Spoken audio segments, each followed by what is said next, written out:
La cosa está más negra que antes de ayer. Esa propuesta de Maduro, que nos sorprendía hace unos minutos en Teletiempo, en el fondo no cambia nada, porque lo que quiere es convocar elecciones legislativas, que eso disolvería la Asamblea Nacional de la que ha salido Guaidó.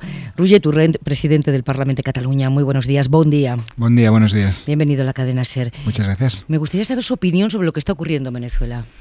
Bueno, pues yo creo que al final en Venezuela la receta es fácil de decir, evidentemente es difícil de implementar, pero aquí supongo que la solución pasa evidentemente por diálogo interno, mediación internacional y finalmente elecciones. Elecciones a la presidencia. Elecciones a la presidencia. ¿Usted cree que Guaidó es el presidente ahora mismo, el presidente encargado? Insisto, esto se debe resolver en las urnas. Deben decidir los ciudadanos de Venezuela con mediación internacional, no imposición, sino mediación internacional y mucho diálogo interno. ¿Ha hablado con Puigdemont después de que el expresidente decidiera pedir amparo al Tribunal Constitucional sobre una decisión que usted tomó como presidente del Parlamento y la mesa de la Cámara que preside, la de retirar el voto delegado a los procesados por rebelión? Hemos hablado constantemente con Junts per Catalunya, con quien compartimos proyecto en el Parlamento de Cataluña, y por tanto desde este hecho hemos ido hablando cotidianamente todo lo que ha surgido en el Parlamento de Cataluña, obviamente. ¿Pero usted qué cuerpo le dejó? ¿Que Puigdemont procediera ante el Tribunal Constitucional español contra usted? Es una decisión que respeto. En cualquier caso, nosotros lo que haremos y hemos hecho siempre es respetar los acuerdos del Parlamento de Cataluña. El 2 de octubre del año pasado hicimos un acuerdo en el que se decían dos cosas, básicamente. Una, que el Parlamento no puede suspender a ningún diputado, es una injerencia por parte de una interlocutoria del juez, y el Parlamento decía, políticamente nosotros no podemos suspender ningún diputado. Pero también decía otra cosa, que es que, atendiendo al hecho de que no pueden venir físicamente al Parlamento de Cataluña, habilitábamos un mecanismo para que algún otro diputado ejerciera los derechos parlamentarios de los diputados presos o en el exilio. Y este es el acuerdo que hicimos el 2 de octubre y que luego se materializó el 9 de octubre. Por tanto, lo que hacemos es cumplir los acuerdos que aprobamos en el Parlamento de Cataluña con una mayoría en la cual también estaba Junts per Catalunya. Lo que no se me puede pedir a mí es que me aparte de los acuerdos que aprueba el Parlamento de Cataluña, que aprueba una mayoría de los diputados y diputadas de nuestra Cámara. ¿Y por qué cree que Puigdemont recurre al Constitucional su decisión? Insisto, yo es una decisión que respeto. En todo caso, quien debe explicarla es quien la haya tomado. ¿Y va a pelear usted en el Constitucional esta cuestión? Es decir, ¿está dispuesto a presentar un recurso al recurso? Bueno, esto seguirá su curso, veremos. Fíjese que por la misma decisión del 2 de octubre yo también tengo una querella puesta por Ciudadanos. Por lo tanto, es decir, esto se va a trasladar en el proceso judicial que pertoque y veremos. En cualquier caso, insisto, que nosotros lo que hacemos es ser coherentes con los compromisos que toma el Parlamento de Cataluña y la mesa del Parlamento. Dijo Aznar que antes se rompería Cataluña que España. Solo la descripción que estamos haciendo de cómo va los recursos de unos y otros con decisiones que toma el Parlamento de Cataluña parece que le da la razón, ¿no?, a José María Aznar. Antes se ha fracturado Cataluña que España con respecto al procés. Yo creo que al contrario. Lo que hemos hecho durante todo este tiempo que de la pasada legislatura y ya viene desde 2010 con la sentencia del Tribunal Constitucional es construir grandes mayorías en Cataluña, grandes consensos. Y hoy hay tres grandes consensos en la sociedad catalana.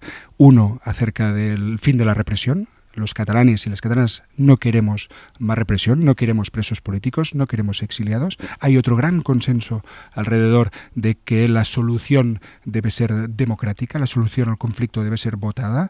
Los catalanes queremos votar el estatus político de nuestro país, y otro consenso, otro gran consenso alrededor de unos valores que tienen que ver con superar el régimen del 78 y que tienen que ver con conceptos republicanos, podríamos decirlo así. Por lo tanto, hay tres grandes consensos de alrededor del 80% de la población de Cataluña, y esto se ha construido en los últimos años, en los últimos meses. Y esta es la unidad estratégica a la que nosotros apelamos, a estos grandes consensos, a estas grandes mayorías, a estos planteamientos que son de sentido común, digamos, en la sociedad catalana, y a los cuales nosotros debemos responder políticamente, pero no solo en el Parlamento de Cataluña, no solo en el Gobierno de la Generalitat, sino también en Moncloa. Dígame, ¿a qué resultado electoral remite ese gran consenso del que habla? ¿Dónde está ese 80%? Pues ¿Cuándo se ha producido? ¿En qué elección? El 80% es lo que dicen todas las encuestas y además es lo que transmite la composición del Parlamento de Cataluña. Fíjese en una cosa, incluso ¿no? Votantes de partidos como Ciudadanos o como el Partido Popular están de acuerdo en que la situación de represión no la quieren y están de acuerdo que al final esto se resolverá votando. ¿Y en qué resolución del Parlamento está esto que me está diciendo? Pero fíjese una cosa. ¿Votado por quién? Fíjese una cosa. Hay un consenso mayoritario en Cataluña que se transmite, insisto, no solo en las encuestas, sino también en el Parlamento. Pero hagámoslo al revés. En Cataluña hay un consenso por el Estatut. Hay solo 17 diputados en el Parlamento de Cataluña que defienden el Estatut. Hay una mayoría parlamentaria que defiende un referéndum de autodeterminación. Y esto es claro, es evidente. Hay mayorías y minorías en el Parlamento de Cataluña. Por lo tanto, si hay una mayoría es alrededor de votar la solución política. Y cada uno aquí puede plantear la solución política que quiera. Pero en el fondo, en Cataluña, en Barcelona, pero también en Moncloa, se sabe que esto se va a resolver con un referéndum. Todo el mundo lo sabe. Todo el mundo lo sabe. Vamos a superar esta discusión. Solo quería saber dónde está la resolución del Parlamento, donde el 83% de la Cámara pide el referéndum de autodeterminación. Hemos aprobado muchas resoluciones a favor del derecho a decidir, a favor del referéndum, a favor de decidir libremente el futuro político de nuestro partido. Luego cada uno planteará la propuesta que quiera. De hecho, es lo que pedimos al presidente Sánchez, que ponga propuestas encima de la mesa, porque el consenso con el método lo tenemos, y el método es votar. Y los independentistas, antes que independentistas, somos demócratas, y evidentemente que respetaremos los resultados, evidentemente, pero queremos resolverlo votando, queremos decidir, porque hay un conflicto de legitimidad en Cataluña.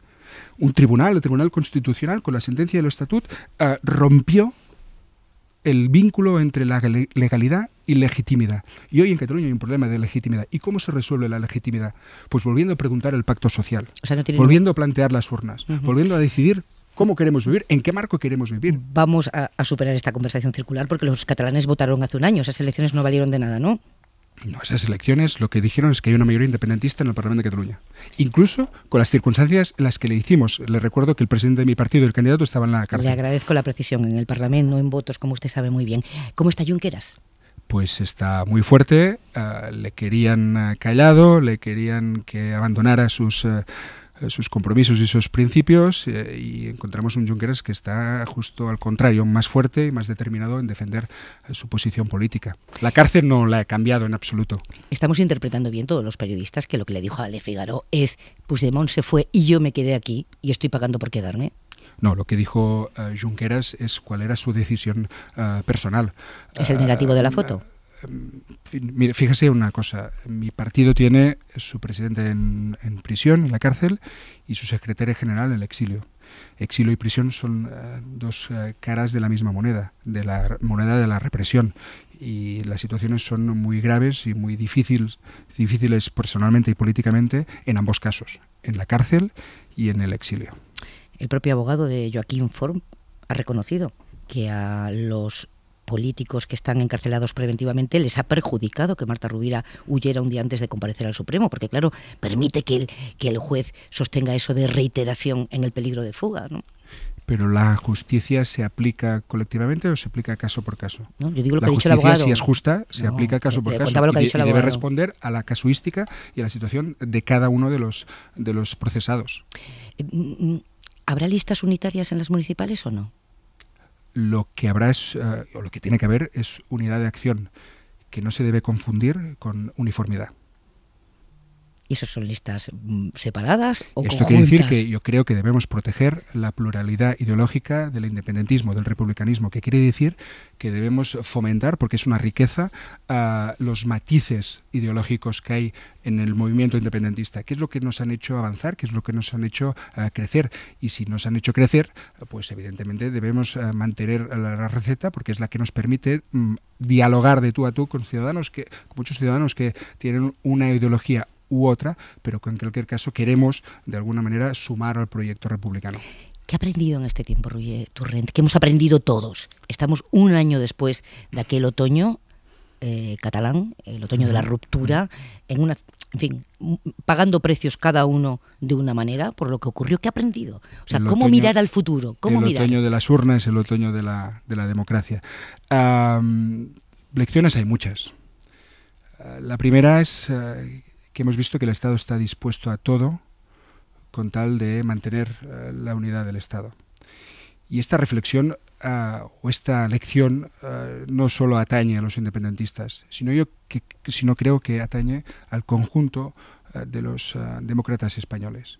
Es decir, al final, visto lo que ha pasado en los últimos meses, la pregunta y la reflexión es ¿hasta dónde está dispuesto a llegar el Estado para mantener esa unidad? Que es lo mismo que decir ¿hasta dónde están dispuestos a aceptar que se llegue los demócratas españoles solo para impedir que los catalanes votemos? Esta es la reflexión, creo, de fondo de lo que hemos visto en los últimos meses, independientemente de si se tiene más simpatía o menos simpatía por el proyecto republicano, por el proyecto independentista, porque al final de lo que hablamos es de conflicto político y por tanto hablamos de democracia. Y en este sentido, aquí es evidente que hay una colisión entre un sentimiento de unidad del Estado y los principios democráticos. Se lo pregunto desde el asombro, no para pillarle. ¿De verdad nadie pensó ni nadie discutió entre ustedes que el Estado español iba a usar toda la maquinaria legal de un Estado de Derecho para evitar su fractura de forma unilateral por parte de una parte del territorio? ¿De verdad no contaron que el Estado de Derecho usa toda la maquinaria del Estado de Derecho? Desde el mismo asombro, en ningún momento reflexionaron eso. Fíjese que desde el mismo asombro y sin voluntad tampoco de pillarla, yo le pregunto, ¿usted se imaginaba la violencia policial que vimos el 1 de octubre? Yo no. Yo no me imaginaba que a las puertas de un colegio electoral vendría la policía a aporrear a los ciudadanos que querían votar.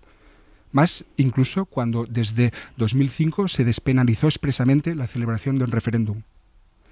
Y el 1 de octubre vimos la policía, insisto, aporreando a gente que pacíficamente solo quería votar. ¿Alguien se imaginaba esta escena en la Europa del siglo XXI? Bueno, habíamos visto salir a un presidente de la Generalitat evacuado en helicóptero porque había mucho lío y cargas policiales muy serias por los recortes sociales delante del Parlamento de Cataluña. Habíamos visto mucho en los últimos años. Si finalmente hay elecciones generales este año, que puede haberlas, si no hay presupuestos, que por cierto usted no me va a decir si los van a apoyar, ¿verdad?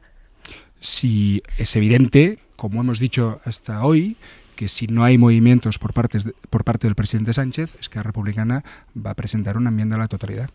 Si hay elecciones, Esquerra se presenta a las elecciones al Parlamento Español. Si nos dejan, sí. Es decir, ¿qué quiere decir? Volvamos al 21 de diciembre. Unas elecciones que se convocaron con la aplicación del 155 y nuestro líder, nuestro cabeza de lista en la cárcel. Dicho esto, evidentemente que Esquerra Republicana va a presentarse a todas las elecciones donde podamos explicar, donde podamos plantear nuestro proyecto político. A nosotros nunca nos dan miedo las urnas, nunca. Al contrario, queremos democracia y por tanto queremos votar en cualquier circunstancia y en cualquier situación. Votar es lo que hace fuerte a las democracias y es lo que hace fuerte a nuestro proyecto político. Por lo tanto, no vamos a renunciar nunca a las urnas, nunca. Presidente del Parlamento de Cataluña, ¿Esquerra renuncia a la vía unilateral? Esquerra lo que ha dicho y ha mantenido siempre es su apuesta por el diálogo, por la negociación y el convencimiento de que la solución al conflicto vendrá del diálogo.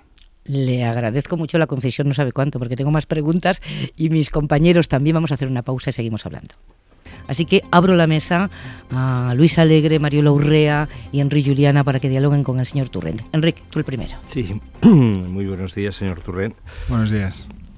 Bien, antes de que empezase la entrevista estábamos discutiendo sobre los debates presentes que están ausentes, es decir, cuando se habla de una cosa y no se menciona. Yo creo que a lo largo de la conversación ha quedado claro que hay unos temas candentes, ¿no?, de la relación de ustedes con lo que fue el mundo de convergencia, diferencias de criterio, diferencias estratégicas, a mí me parecen notables, pero que evidentemente ustedes intentan minimizar. Ahora bien, vayamos al núcleo de lo que le quiero preguntar. La política española. Ustedes son actores de la política española, están en el Parlamento español, volverán a estar, he entendido que quieren ir a las elecciones cuando las haya, y han tomado decisiones. Por ejemplo, en mayo tomaron una decisión muy importante, que es sumarse a una moción de censura.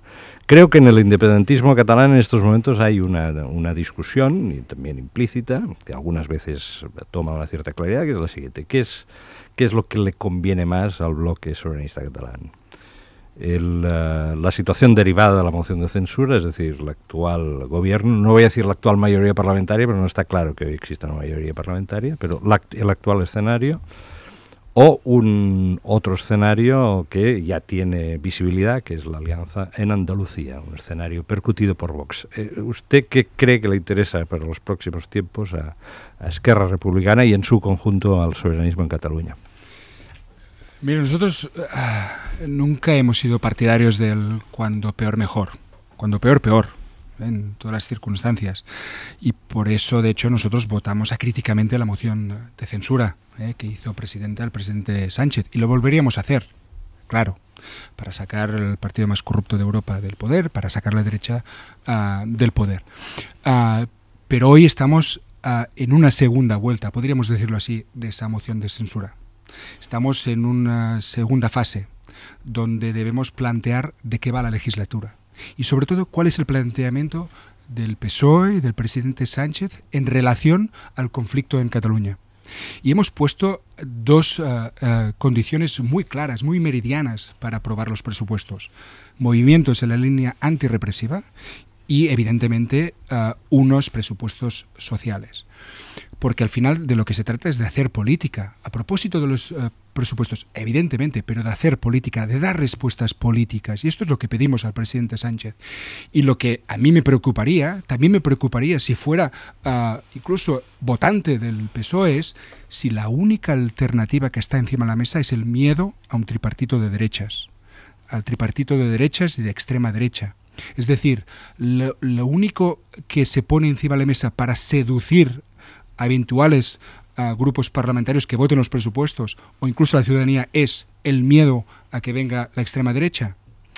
El presidente Sánchez debe decidir si quiere dejarse segrestar por este marco político, este marco conceptual, o hacer de estadista y afrontar el fondo de la cuestión, que es lo que le pedimos nosotros, un clima de diálogo, una mesa de diálogo, de negociación, para resolver democráticamente el conflicto en Cataluña. Es muy interesante esto que dice. ¿Quién asume en Cataluña el hecho de que no hay república, no hay reconocimiento internacional y no hay mayoría social que apoye sus tesis? ¿Quién asume esa responsabilidad en Cataluña un año después, cuando está a punto de empezar el juicio? Aquí ha mezclado diferentes cosas me ha venido, que creo que no son... No, porque me ha sugerido su respuesta a eso. Sí, pero fíjese que hay una inmensa mayoría de la cual siempre hablamos, que es del 80%, que quiere votar, que quiere resolver definitivamente el conflicto, decidiendo cuál quiere que sea el estatus político de Cataluña. Por lo tanto, en fin, si se quiere resolver y si se quiere dejar de hablar del conflicto, es muy fácil.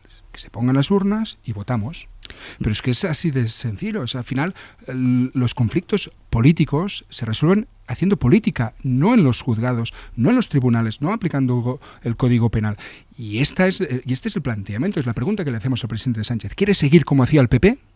Judicializando la política, planteando esto como una cuestión meramente judicial, meramente jurídica, meramente en el Código Penal, o quiere hacer política. Nosotros lo que pedimos es que haga política y hacemos un llamamiento al conjunto de los demócratas españoles. Oye, esto lo vamos a resolver votando, lo sabe todo el mundo. Por lo tanto, empecemos a hablar, nos sentamos y que cada uno haga la propuesta que quiera conveniente. Mario Larrea. Sí, buen día, presidente. Buenos días. Me gustaría formularle una pregunta retornando a los grandes consensos que usted señalaba que existen hoy en Cataluña y que cifraba en torno al 80%.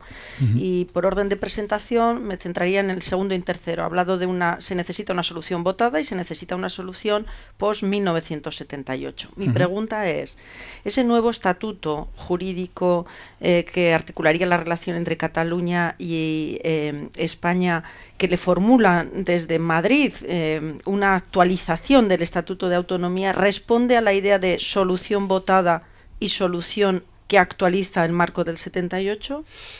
La solución política debe comprender todas las opciones políticas presentes en Cataluña. No puede dejar al margen al 50% de la población de Cataluña. No puede dejar al margen a los que queremos ejercer el derecho de la autodeterminación, los que queremos votar independencia, porque esto no sería una solución. Esto enquistaría o empeoraría el conflicto. Cuando hablamos de votar, hablamos de que cada uno pueda poner encima de la mesa su propuesta. La nuestra, evidentemente, respondiendo a lo que quieren los ciudadanos de Cataluña, es votar, ejercer el derecho de autodeterminación, votar la independencia. Si el presidente Sánchez tiene una propuesta, que por cierto aún no hemos visto, no ha visto nadie, hay algunas declaraciones así un poco disonantes, pero concretamente no hemos visto nada, que la pongan encima de la mesa y que no tenga miedo, las confrontamos y que decidan los ciudadanos. Y luego veremos qué consensos, ¿no?, es capaz de sumar cada una de las propuestas. Si no se creen que hay un gran consenso en Cataluña en torno al 80% de votar, pues oiga, es muy fácil, ponemos las urnas y esto sí que es inapelable. Luis Alegre. Bueno, yo antes de preguntarte nada, sí que quiero decir que comparto mi preocupación por la represión en esta situación. De hecho, me resulta desconcertante que Guaidó no esté en la cárcel en Venezuela y Junqueras sí esté en la cárcel en España. Esto me produce vergüenza, honestamente. Pero quería preguntarle un poco en la línea de lo que le planteaba Enric, ¿no? Dice, bueno, nosotros no somos partidarios del cuanto peor mejor. Y sin embargo nos encontramos con que el bloque de la derecha en España parece que no está dispuesta bajo ningún concepto a ir ni un milímetro más allá del acuerdo del 78, de tal forma que como resultado de esa estrategia nos podemos encontrar con que Cataluña no es independiente y además no es independiente en una España mucho peor, en una España con menos libertades y en una España con una fuerte presión recentralizadora. ¿Qué valoración hacen ante este escenario que parece que es el que nos encontramos? Mira, coincido contigo que el avance de la extrema derecha no es un problema solo para los independentistas, es un problema para el conjunto del Estado español, de los demócratas españoles, de la ciudadanía española en definitiva, porque es un problema desde su punto de vista del discurso xenófobo, machista, en fin, ya sabemos todo lo que conlleva el avance de la extrema derecha. En cualquier caso, insisto con lo que decía antes, no puede ser que la única propuesta de futuro sea a corto plazo y planteando que la solución o la alternativa puede ser mucho peor.